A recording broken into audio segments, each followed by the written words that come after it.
जिनके प्रति आपको सतर्क रहना चाहिए, जिनके प्रति आपको जानकारी होनी चाहिए, जो कभी भी किसी के साथ घटित हो सकती है। आप बता दीजिए करनाल जेल में जो अभी पिछले सप्ताह करनाल जेल के अंदर एक प्रिजनर पैरोल से वापस आया था, तो आते हुए अपने मुंह के अंदर अपने अंदर गटक करके लेके आ गए। मैं बोल रहा या तो इधर साथ में पीछे ये करनाल जेल में एक कैदी आया और वो नशे की हालत में था, पैरोल से वापस आया था। तो हमारे स्टाफ ने उसको देखा तो इन्हें डाउट हो गया, तो उसको ले जाके इन्होंने सिटी स्कैन कराया। सिटी स्कैन में 250 टैबलेट नशे की उसके पेट के अंदर मिली और उसको डिटेक्ट किया गया, उसको निकाला गया। ये उसकी रिपोर्ट है। ये पेट के अंदर मतलब गटक के ले गए सर, वो टेबलेट्स बची हुई थी या तो फिर गुब्बारे मोटा सप्रेंडी है। गुब्बारे के अंदर डाल के अंदर। हाँ। सर इससे पहले भी इस तरह के कोई केसेस आए हैं सर? इस तरह के केसेस कोई नशे के, जैसे अफीम का मामला आता है या पॉपी हंस की, इनका मामला आता है, इससे पहले अफीम और पॉपी हंस का तो कोई मामला नहीं आया, लेकिन ये जो टैबलेट वाली बात है, ये जो कैसे अंदर डाउट हुआ सर? ये 1200 क्योंकि एक अपने आप में जेल में नया विषय है, क्योंकि इससे पहले जो फॉरेनर जो हैं वो ऐसा एक 20-25 साल पहले मामला हुआ था कि इनहेल करके वो स्मैक का हुआ था, चंडीगढ़ में केस हुआ था। लेकिन ये बड़े टाइम के बाद अब ऐसा जेल में हो रहा है, खासकर 250 गोलियां जो हैं बैलून में ले गया वो अंदर पेट में। तो कैसे आप लोगों को डाउट हुआ? क्योंकि एक नई तरह का देखिए, हमारे जो प्रिजन डिपार्टमेंट के अधिकारी और कर्मचारी हैं वो सारे 25-30 साल से यही काम कर रहे हैं। तो ये थोड़ा सा इसके हालात ऐसे लग रहे थे, नशे की हालात थी और थोड़ा सा घबराहट भी थी। वहाँ इन्होंने से पूछताछ की, इन्होंने डाउट हो गया तो इन्होंने वहाँ से फ़ोन किया यहाँ हेडक्वार्टर पे। यहाँ पे कंसल्टेंट साहब से भी बात हुई, हमारे भी नोटिस में लाया गया। फिर ये हुआ कि इनका सिटी स्कैन कराया जाए। सिटी स्कैन कराया गया, 250 कैप्सूल पाया गया। ये इसकी रिपोर्ट है, इसकी मैं कॉपी आप लोगों को उपलब्ध करा दे रहा हूँ, इसकी कॉपी बनवा दीजिए।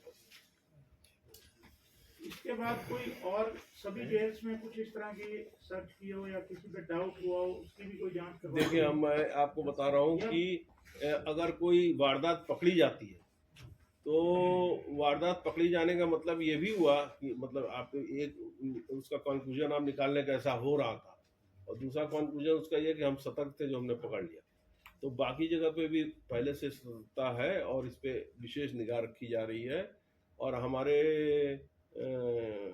जो स्टाफ के अधिकारी कर्मचारी उनको लगातार इस पर सेंसिटाइज किया जाता है और उस पर लुकआउट पे रहते हैं। क्योंकि इसका कारण यह है कि हमारे यहाँ जो ड्रग डी एडिक्शन सेंटर्स हैं वो हमारे सारे जेलों में चल रहे हैं, और ड्रग डी एडिक्शन सेंटर पे हमारे पास काउंसलर भी हैं और जो उनको ड्रग्स छुड़वाने का काम करते हैं वो भी। तो ये व्यवस्था तो ये कहाँ का रहने वाला बंदा, मतलब जो इसी में दिया हुआ है, उसको सारा डिटेल आप बना दें।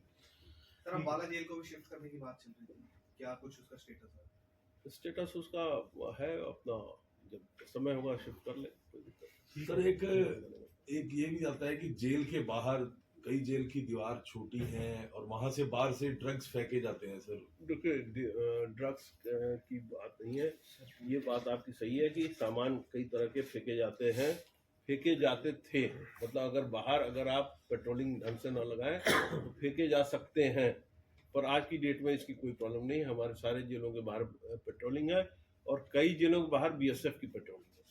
तो क्योंकि हमारे पास बड़े सेंसिटिव प्रिजन इनमेट्स भी हैं जो बाहर से आए हुए हैं, जिसमें जम्मू कश्मीर के भी, तो इसमें काफ़ी सख्ती की गई है।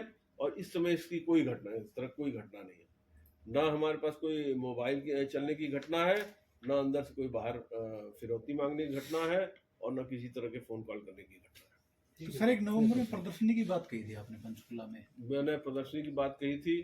प्रदर्शनी के पहले जो कहा था, पहले वो हुआ कि नहीं, ये नहीं, वो तो हो गया। जब वो हो गया तो प्रदर्शनी भी होगा। प्रदर्शनी में थोड़ा टाइम लग रहा है, हमने तैयारी में के लिए जुटा दिया है, और उसका मटेरियल पूरा कंप्लीट करने में इधर हम लोग के पास भी काफ़ी काम रहता है, और उसकी वजह से वो डिले होता चला गया, पर उसको जल्दी ही करेंगे प्रदर्शनी को।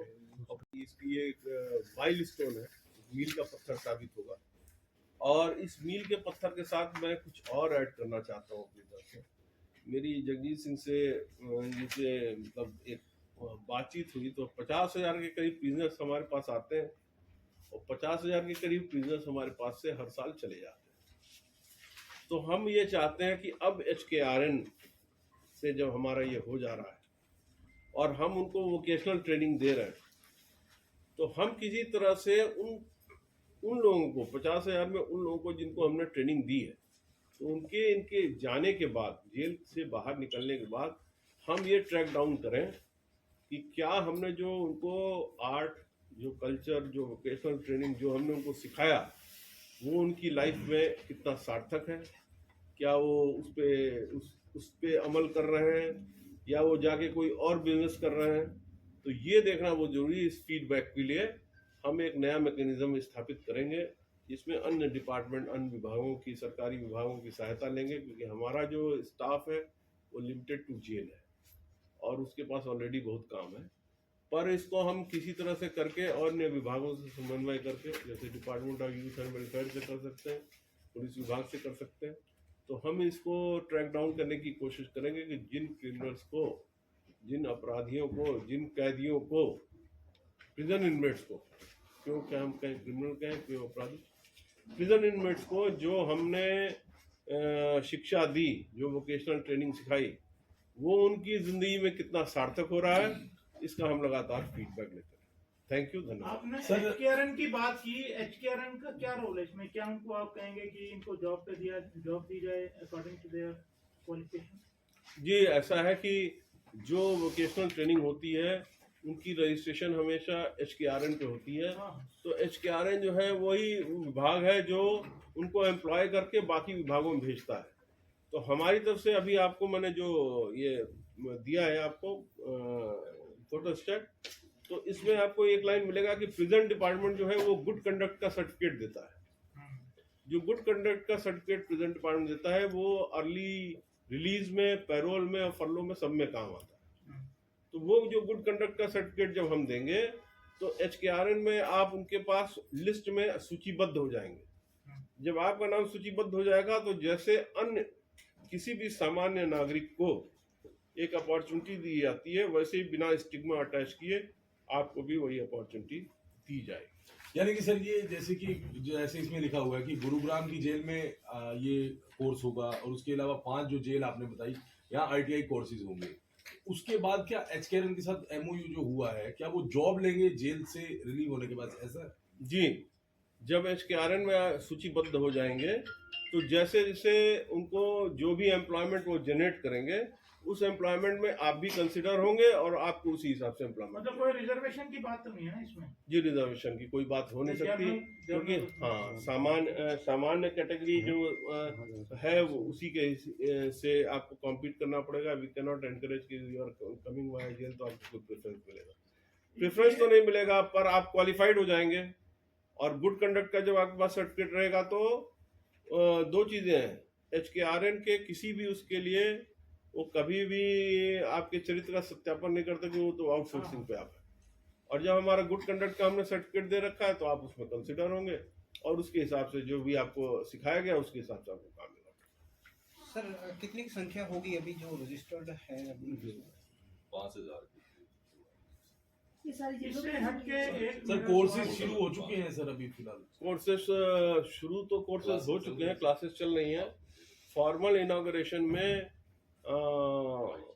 सुप्रीम कोर्ट के कोई विद्वान चीफ जस्टिस साहब ये आएंगे। वैसे तो मैं इसलिए नाम नहीं ले रहा हूँ क्योंकि टेंटेटिव है, पर टेंटेटिव डेट हमें 6 दिसंबर मिली है। और ये एक तरीके का मतलब ये काफ़ी अनुपम कार्य है, ये अलग चल के कार्य है। आपको वर्ल्ड हिस्ट्री में इस तरह के काम रिहेबिलिटेशन के थोड़े कम मिलेंगे, जिस तरह का ये इनिशिएटिव हरियाणा सरकार द्वारा लिया जा रहा है। उनके बनाए गए जो चीजें हैं वो बाहर स्टॉल्स भी लग रहे हैं उसके, कि क्या क्या चीजें जो है जेल के अंदर कैदियों द्वारा बनाई गई हैं, वो उससे क्या मोटिवेशन जो है सर कैदियों को दिलाने की कोशिश की जा रही है, जो स्टॉल्स अलग अलग फेस्ट में लगाने की बात की है? देखिए, आपने जो बड़ा ही प्रासंगिक प्रश्न किया है, क्योंकि इस समय हमारा जो पीछे हमारे साथ गए होंगे उनको मैंने दिखाया भी था। अम्बाला जेल के ठीक बाहर आउटलेट बना हुआ है और जो लोग हमारे साथ गए थे वो लोग को उस आउटलेट पे ही मैं ले गया था। उस पर आपके प्राइस लिस्ट भी है जो बड़ी जेन्युइन और कॉम्पिटिटिव रेट्स हैं और क्वालिटी जो है बहुत हाई क्वालिटी है। तो अगर आप वहाँ ऑर्डर अपना प्लेस करते हैं तो वो बना के देते हैं। और वो वुड क्राफ्ट की अलग शॉप है और बेकरी की अलग शॉप है। और बेकरी का भी जो सामान उनका काफ़ी हाई क्वालिटी का है। और पीछे जो आप ये बात कर रहे हैं कि जो यहाँ पे बड़े फेयर्स होते हैं, जैसे सूरज कुंड क्राफ्ट विला था, और ये अपना जो सरस मेला। गीता जयंती, ये ब्रह्म सरोवर पे। अब इसके अलावा अभी हमारे पास और भी डिमांड्स आने लगी हैं। जैसे पीछे शीतला माता मंदिर का एक फंक्शन हो रहा था यमुनानगर में, तो लोकल हमारे पास जैसे लोकल एडमिनिस्ट्रेशन से हमारे पास रिक्वेस्ट आ जाती है कि आपका भी हम स्टॉल इसमें तय कर देते हैं। तो हमें जनरली वो लोग फ्री ऑफ कॉस्ट देते हैं स्टॉल लगाने के लिए, और हम वहाँ पे स्टॉल लगाते हैं। और पीछे जो है सूरज कुंड में तो हमारी बिक्री सबसे अधिक थी, 2 करोड़ का हमारा टर्नओवर था। और ये जो वोकेशनल ट्रेनिंग्स हैं, ये वोकेशनल ट्रेनिंग जो है वो जिन प्रिजन इनमेट्स को दी जाती है, उनके अपने आर्थिक और सामाजिक रैंक के हिसाब से दी जाती है। तो जब वो बाहर निकलते हैं तो उनको उससे मदद मिलती है। और अगर वोकेशनल ट्रेनिंग सही ढंग से दी जाए तो उसमें से कई अपना इलेक्ट्रिशियन का, मैकेनिक का, प्लम्बिंग का, कई तरह के काम होते हैं और ये उसको करते हैं। और कई आप इसमें मैंने 2 कैटेगरी में आपको पहले भी आपको बताता रहा हूँ। 2 कैटेगरी, एक है कि एक तो पेशेवर अपराधी, एक किसी के हाथ से अपराध घटित हो गया है। तो घटित हो गया है तो जब वो चीज़ खत्म होती है तो उसके सामने एक शून्य नहीं होना चाहिए। जीवन में एक शून्य वाली स्थिति उसकी नहीं होनी चाहिए कि अब मैं क्या करूं। अगर उसके पास एक वोकेशनल ट्रेनिंग है तो अपने पैर पे खड़ा हो सकता है और सम्मान से अपनी जिंदगी व्यतीत कर सकता है।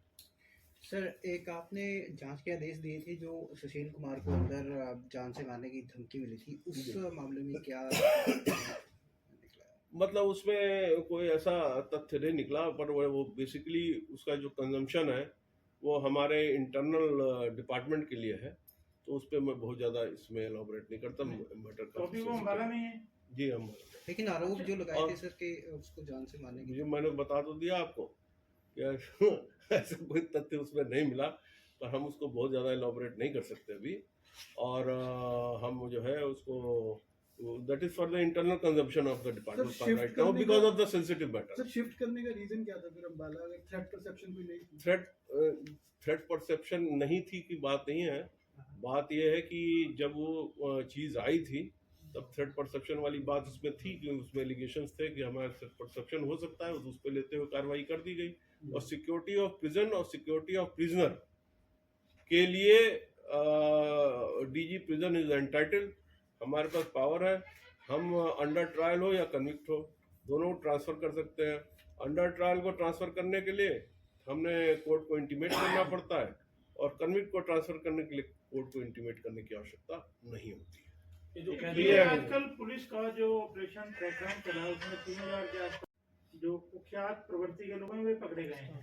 जेलें ऑलरेडी ओवरलोडेड हैं जैसा कि, तो अभी कोई किसी तरह से उनको एकोमोडेट करने की जो अपराधी आए रोज पकड़े जा रहे हैं उसमें कोई दिक्कत आ रही है? देखिए, अभी फिलहाल आपको मैं बता दूं कि हमारा जो ओवर एकोमोडेशन है वो बहुत ज़्यादा नहीं है, वो अराउंड 4000 के करीब है। और कुछ प्रिजन ऐसे हैं जिसमें हमको दिक्कत आती है, जैसे सिरसा प्रिजन है। थोड़ा सा सिरसा प्रिजन में अभी और एक्सटेंड करने की आवश्यकता है। पर अब रेवाड़ी प्रिजन हमारा तैयार हो गया है, वो हमें मिलने जा रहा है। और रोहतक का सिक्योरिटी प्रिजन भी लगभग तैयार होने की कंडीशन पे वो मिलने जा रहा है। पंचकुला में उसका निर्माण होने जा रहा है, फतेहाबाद में निर्माण होने जा रहा है, पलवल में हमें ज़मीन मिल गई है। तो जो एक्सपेंशन है वो साथ साथ चल रही है। अभी फ़िलहाल ऐसी कंडीशन नहीं है कि हमारे पास वो आ जाएंगे तो हमको कोई एकोमोडेट करने में दिक्कत है। हमारे पास चक्कियों में हर जगह पे जगह खाली है, और हार्डकोर प्रिजनर्स के लिए we are always there to with open heart to welcome them in our prison. तो अगर कोई भेज रहा है उन्हें तो हम बड़ी खुशी से उनको एक्सेप्ट कर रहे हैं। और उनके साथ क्या वो होने वाला है वो मैंने बता दिया। प्रिजन रूल के हिसाब से, प्रिजन के नियमों के हिसाब से उनको जो जेल में एक अनुशासित जीवन है वो जीना पड़ेगा। मैं पुनः आप लोगों को बताना चाहता हूँ, जेल में जो अभी डाइट चार्ट है वो डाइट चार्ट भी इनको अभी दे दीजिए। डाइट चार्ट के हिसाब से आपको सबको मैं ले भी गया था साथ में। एक बार रोटी सब्जी मिलनी है, एक बार रोटी दाल मिलनी है। तो रोटी दाल और रोटी सब्जी ही खानी है तो घर पे बैठ के खा सकते हैं। और अगर इसमें इंडल्ज करेंगे तो रोटी सब्जी और रोटी दाल ही खानी पड़ेगी। मैं आपको पीछे भी ले गया था, जब अम्बाला जेल में ले गया था तब भी वहाँ यही स्थिति थी। हॉस्पिटल में मैंने पहले ही कहा लाचार से लोग मिलेंगे, क्या हुआ जी, पुलिस से एनकाउंटर हो गया, पैर में गोली लगी। तो गोली लगी है तो आप उठ के वहां से टॉयलेट तक तो जा नहीं सकते, और आप गैंगस्टर हैं इतने नामी, बाहर आपके नाम पे गाने बज रहे हैं और अंदर आपसे हिला नहीं जा रहा, और आपने लाचारी देखी होगी उनके चेहरे पे। तो ये तो युवाओं को भ्रम में डालने वाली स्थिति है। ये हम लोगों का काम है, आपका काम है, और आप हमारे साथ तो यही हुआ कि लोग मिलते गए, कारवां बढ़ता गया, आप लोगों का सहयोग मिला।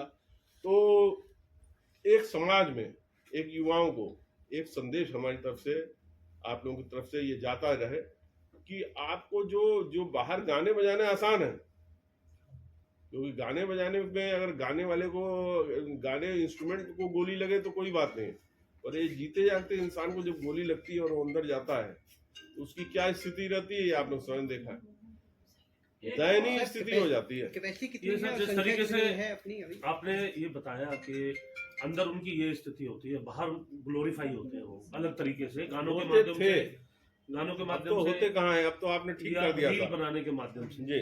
आपको लगता है कि जो गैंगस्टर जिसको पहली बार पकड़ा जाता है उसकी जेल के अंदर की स्थिति की रील भी दिखाई जाए, क्योंकि डिजिटल युग है, ताकि युवा उससे प्रेरित ना हो, देखिए, उनको पता चले कि किस तरीके से वो टॉयलेट साफ कर रहा है और अंदर गंदगी साफ कर रहा है। देखिए व्यक्तिगत रूप से किसी का नहीं दिखाया जा सकता, वो कम से कम जो नहीं, कुख्यात गैंगस्टर्स नहीं, वो किसी का भी अगर आप दिखाते हैं तो उसका निष्ठा का आनंद है, उसमें लीगल इश्यूज इन्वॉल्व है, उसमें प्राइवेसी के मैटर इन्वॉल्व है, और आप भी जिम्मेवार आदमी हैं और मैं भी जिम्मेवार आदमी हूँ। इस तरह की डिस्कशन पे ले जाना ठीक नहीं है, उसमें वैधानिक कई प्रॉब्लम आ सकती। पर विदाउट नेमिंग एनीबॉडी, अगर आप ये दिखा रहे हो कि हमारे नियम के अनुसार से ये पालना होती है, जो इसकी बात मैं कर रहा हूँ, तो ये नियमों के अंतर्गत है। मैं क्या बात कर रहा हूँ, मैं सिंपल कर रहा हूँ, नियमों में ये नियमावली है, इस नियमावली के हिसाब से इनको काम अलॉटेड है। आप लेकिन सर देखना, बाहर एक इम्प्रेशन होता है इस तरीके का, डीजी साहब, एक इम्प्रेशन बाहर ये होता है कि अंदर अगर कोई कैदी है तो वो कैदी जो अंदर है वो तो पूरा आराम से रहते हैं, जो कुख्यात कैदी है, जो नॉर्मल प्रिजन है वो काम करते हैं। वो तो इम्प्रेशन खत्म हो गई ना, वो देखिए पीछे लेके आ रहे हैं, वो देखिए देखिए ना, ये देखिए आ रहे हैं ना पीछे से, तो वो इम्प्रेशन तो खत्म हो गई आपसे जब बात कर ली। तो एक प्रदर्शनी की बात विषय बड़ा था कि ब्रांडेड शूज इस्तेमाल करते हैं लोग, कपड़े भी ब्रांडेड डालते हैं, देखिए, वो कैसे उपलब्ध होते हैं? देखिए उपलब्ध की बात नहीं है, वो जब गिरफ्तार होते थे उनके पास ये चीजें होती थी और वो कंटिन्यू करते थे। अब हमने सिंपल सी बात है, जो हमारी वर्दी उपलब्ध है वही उनको सबको उपलब्ध कराई जा रही है और उसी वर्दी में रह रहे हैं। मैं इसीलिए आप लोगों को ले गया था दिखाने के लिए कि आप लोग देख लेंगे ये वर्दी में रहते कि नहीं रहते। सर एक पंजाब की एक रील बनी हुई है सर, जिसके अंदर एक जेलों की और संख्या कितनी है सर? एक छोटा सा कैपेसिटी कितनी सर और संख्या कितनी? लगभग 23,000 की कैपेसिटी है और 27,000 हमारे पास है। और जेलों की संख्या सर जेलों में नशे को संख्या बता दीजिए। 20 जेलों में नशे को लेकर सर कितनी कमी आई है? अच्छा, जेलों की नशे की एक बात आई है तो मैं एक आपको ब्रीफिंग दे रहा हूँ। ये प्रेस कॉन्फ्रेंस की सीरीज में मैं पीछे थोड़ा सा रिकैप करूँगा। तो उसमें हमने जब ज्वाइन किया था तभी पहला प्रेस कॉन्फ्रेंस किया था, उसमें हमने बताया था कि जो जेल के अंदर गैंगस्टर्स के अराउंड जो क्रिमिनल एक्टिविटीज़ चल रही हैं उसको हम बहुत जल्द समाप्त कर देंगे, और उसके लिए हमने एक स्ट्रेटेजी बनाई थी, एक प्लानिंग बनाई थी, जिसमें हमारे सुप्रीडेंट जेल जितने हमारे प्रेजेंट डिपार्टमेंट के अधिकारी कर्मचारी हैं उनको मैंने आपके माध्यम से मैसेज दिया था, और उसके बाद हम उसमें सफल हुए और जो गैंगस्टर्स के अराउंड जो क्रिमिनल एक्टिविटीज़ चल रही थी जेल में उसको हमने समाप्त कर दिया। उसके बाद हमने दूसरा मुद्दा उठाया था जिसमें ये था कि हम we are not against any gangster, we are against the culture of gangster. Gangster culture को कैसे समाप्त किया जाए, तो गैंगस्टर कल्चर को समाप्त करने के लिए हमने जो प्रिजन रूल में जो नियमावली के हिसाब से जो काम अलॉटेड थे उस काम में मैंने आपको बताया था कि जब भी काम अलॉट किया जाता तो 2-3 चीज़ें देखी जाती है। एक तो ये देखा जाता है कि वो एस्केप तो नहीं करेगा, एस्केप कोई पॉसिबिलिटी तो नहीं है, दूसरा वो हैजार्डस तो नहीं है, तीसरा जो देखा गया था वो ये देखा गया था कि वो क्वालिफाइड होना चाहिए और विलिंग होना चाहिए। जैसे मान लीजिए कोई इलेक्ट्रीशियन का काम अगर किसी को हम दे रहे हैं तो उसके पास क्वालिफिकेशन भी होनी चाहिए, स्किल तो होनी ही चाहिए और विलिंग भी होना चाहिए। तो इस तरह की चीज़ करके उस गैंगस्टर कल्चर को हमने समाप्त किया और प्रिजन रूल के हिसाब से जो भी सैनिटेशन का, क्लीनिनेस, मेंटेनेंस का काम था, जो एक नॉर्मल अपराधी को तो दिया जाता था, पर ये अपनी चक्की में ही अलग बंद रहते थे, अलग सेल में रहते थे। उसमें हमने सारी सुरक्षा व्यवस्था के पॉइंट को रखते हुए वो सारे काम जो एक सामान्य अपराधी से कराए जाते हैं वो गैंगस्टर को भी अलॉट किया गया, और इस तरह से गैंगस्टर कल्चर को समाप्त करने का काम किया गया। जितने ब्रांडेड कपड़े थे, शूज़ थे, उनको हटाने का काम किया गया, और जो वर्दी नियमावली के अनुसार थी वो उनको पकड़ाया गया। अब इसके बाद हमने कहा था, और आप सब लोगों को, मैं काफ़ी लोगों को, जिन लोगों को नहीं उनसे क्षमा प्रार्थी हूँ, तो अम्बाला जेल का विजिट हमने किया जर्नलिस्ट के साथ, और मैंने आपको दिखाया कि किस तरह से गैंगस्टर से काम लिया जा रहा है। जब हमने ये चीज़ आपको दिखाई तो साथ में आपने वहाँ पे हमारे साथ बेकरी देखा, वुड क्राफ्ट का काम देखा, जो फर्नीचर बन रहे हैं वो देखा, टेंट बन रहा है वो देखा, प्रिंटिंग प्रेस का काम किस तरह से प्रिजनर्स कर रहे हैं वो देखा। क्लास में भी हम ले गए आपको, जिसमें क्लास में आपने देखा कि किस तरह से साइंस की क्लास चल रही थी। उस समय केमिस्ट्री की, साइंस की क्लास चल रही थी कि किस तरह की गैसेस होती हैं जो कटिंग में यूज़ की जा सकती हैं, उसका टेम्परेचर क्या है। अब इस बात को जब आपने हमारे साथ देखा, ये बेकरी का काम को और इस सारी चीज़ों को, तो आपको ये समझ में आया होगा कि वोकेशनल ट्रेनिंग का काम चल रहा है, जिससे उनको स्वावलंबी बनाया जा रहा है। इसमें नेक्स्ट स्टेप हमारा ये हुआ कि अब जो हरियाणा सरकार की एक स्कीम है, जिसकी मॉनिटरिंग हाई कोर्ट द्वारा भी की जा रही है, और आगे जो है वो सुप्रीम कोर्ट के वरिष्ठ जज हमारे जल्दी चीफ गेस्ट होंगे, उसका इनॉग्रेशन होगा। टेंटेटिव डेट हमें 6 दिसंबर की मिली है गुड़गांव जेल की, जिसमें कि 5 जेलों में हमारा ITI और इसका पॉलिटेक्निक का काम चल रहा है। वो 5 जेलों में है अम्बाला, करनाल, पानीपत, फरीदाबाद, गुड़गांव। अम्बाला, करनाल, पानीपत, फरीदाबाद, गुड़गांव, 5 जेलों में उसका काम चल रहा है। क्लासेस सारी जो है वेल इक्विप कर दी गई हैं, सारे काम उसमें ठीक चल रहे हैं। और इसके साथ मुझे बताते हुए बड़ी खुशी की बात है कि HKRN के साथ, हरियाणा कौशल रोजगार निगम के साथ प्रिजन डिपार्टमेंट का MOU हुआ है, जिसको साइन किया है इनकी अध्यक्षता में श्री विशाल जी ने, जो यहाँ पे चीफ प्रोबेशन ऑफिसर पोस्टेड हैं। तो ये एक मेजर अचीवमेंट है, जिसको आपके साथ शेयर करना मेरे लिए ज़रूरी हो गया था। जो आपके कुख्यात या गैंगस्टर टाइप हैं, जो पेशी पूछी पे जाते हैं, रील्स बनती हैं, बड़े ग्लोरीफाई किया जाता है, उससे यूथ जो है अलग तरह से अट्रैक्ट होता है। इस पे अंकुश लगाने के लिए आपने पुलिस महकमे को कुछ लिखा हो, या पुलिस महकमे ने कुछ किया हो आपके संज्ञान में हो? देखिए, मैं आपको बताता हूँ, ये आपने बहुत ही रिलेवेंट प्रश्न किया है। ये जो गैंगस्टर का जो महिमा मंडन है, जो इनकी पेशी के दौरान होता रहा, और जो अन्य तरीके से जो गाने बनते रहे, या सोशल मीडिया पे लोगों ने बना के, इंस्टाग्राम पे, इस पे वगैरह अकाउंट बना के डाला, जिससे युवक आकृष्ट हो। और बीच में मैं इस पर थोड़ा सा और ऐड करूँगा कि बीच में इन्होंने एक मोडस ऑपरेंडाई भी बनाया, जिसमें मोडस ऑपरेंडाई में था कि ये सोशल मीडिया पे ही नौजवान युवकों को कैच करते थे, और उन्हें इस तरह की डायरेक्शन आती थी कि भाई आप वहाँ पे चले जाओ, आपको हथियार मिलेगा, पैसा मिलेगा, फोटो मिलेगी, तमाम तरह की मोडस ऑपरेंडाई, डिब्बा कॉलिंग वगैरह सब सारी चीज़ें हम लोग पहले डिस्कस कर चुके हैं। इसमें पुलिस डिपार्टमेंट से हमारा लगातार कॉरेस्पॉन्डेंस होता रहा, और पुलिस डिपार्टमेंट से ने भी हमें ढेर सारे सुझाव दिए, हमने भी ढेर सारे उनको सुझाव दिए। तो इसमें एक तो वीडियो कॉन्फ्रेंसिंग हो गई है, 81% हमारी वीडियो कॉन्फ्रेंसिंग में पेशी है, और हम अब कोर्ट में तब ले जाते हैं जब हमें जुडिशियल मजिस्ट्रेट फर्स्ट क्लास से ये आदेश मिले कि आप इनको पेश करें। अगर पेश किए बिना, जैसे कुछ चीज़ें ऐसी हैं जिसमें कानूनी बंदिशें हैं, जैसे चार्जेस फ्रेम करते समय, या चार्जशीट सर्व करते समय, या सजा सुनाते समय, तो वो जो कानूनी बंदिशें हैं उसी में हम पेशी करते हैं, बाकी हमने पेश करना बंद कर दिया है। दूसरी चीज़ मैंने आपको बताया कि ये महिमा मंडन तब तक चलता रहा जब तक कि गैंगस्टर कल्चर पे कोई प्रहार नहीं किया गया। मैं इसीलिए आपके मीडिया के सारे बंधुओं का कृतज्ञ हूँ कि आप लोग मेरे साथ चले, और हमने जेल में देखा, और आप सबने खुद देखा कि गैंगस्टर किस तरह से काम कर रहे हैं।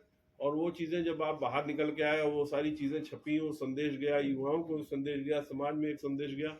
और आप देखिए, मैं तो ये कहता हूँ कि प्रिजन डिपार्टमेंट को बहुत मैं अपने अधिकारियों कर्मचारियों को इस बात का क्रेडिट देता हूं, क्योंकि आपने देखा होगा कि पीछे बड़ी तेजी से रिडक्शन हुआ है क्राइम रेट में, और वो जो रिडक्शन हुआ है क्राइम रेट में उसका मैं बहुत क्रेडिट अपने प्रिजन विभाग के अधिकारियों कर्मचारियों को देता हूँ। सर तो दूसरा मेरा सवाल जेल ये से है- फोन आते हैं सर, अक्सर ये खबर आती है कि जेल से फोन आया, उसको थ्रेट किया, उसको धमकी दी, फिरौती मांगी। सर तो आपका क्या कहना है कि अब कितना कम हुआ है? क्या जेलों में अभी भी फोन मिल रहे हैं? बाहर से फोन फेंके जाते हैं जेलों में से? अभी ये सारी घटनाएं शून्य हैं, और मैं इस बात को इसलिए कर रहा हूँ कि मैं अभी आपको 10 मिनट का टाइम देता हूँ। आप पिछले 3 महीने का अभी गूगल पे डाल के और मेरे को एक न्यूज़ दिखाइए जिसमें ये है कि जेल से बाहर फोन गया है। न जेल से कोई फोन गया है, न जेल से कोई मोबाइल बरामद होता है, क्योंकि ऐसा नहीं कि चेकिंग नहीं होती है, अभी भी पूरी चेकिंग हो रही है, पर इस तरह की घटनाएं पिछले 3-3.5 महीने से शून्य पे है। सर क्या सोशल मीडिया यूज करने पर भी प्रतिबंध है इनके जो कैदियों थे, जैसे पैरोल पर या फरलो पर, जैसे राम रहीम या कोई ऐसे बाहर आते हैं तो वो सत्संग या सोशल मीडिया पर एक्टिव रहते हैं, तो क्या जेल डिपार्टमेंट उस पर भी काम कर रहे हैं? मैं आपको बताऊं, उसमें जो जेल डिपार्टमेंट का रोल है वो कम है, और जो पैरोल और फरलो या जो भी जाते हैं या जिसको किसी को बेल मिलती है उसमें उनकी शर्तें होती हैं, जो शर्तें होती हैं उसके हिसाब से उसकी पालना होती है, और वो पालना हम नहीं कराते, वो पुलिस कराती है। अगर कोई इस तरह कंप्लेन होती है तो कोर्ट में जाता है, तो इसलिए उससे हमारा कोई कंसर्न नहीं है। क्योंकि जैसे आप स्किल्स उनको दे रहे हो,